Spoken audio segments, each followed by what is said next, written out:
and touch the sound of silence. And in the naked light I saw 10,000 people maybe,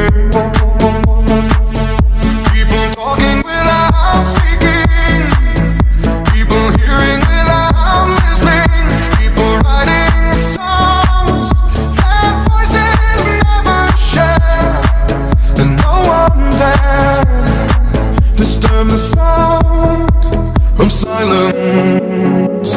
Fool said, you do not know. Silence like a cancer grows.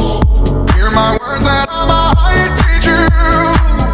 Play my arms and I might reach you. But my words, like silent raindrops, fell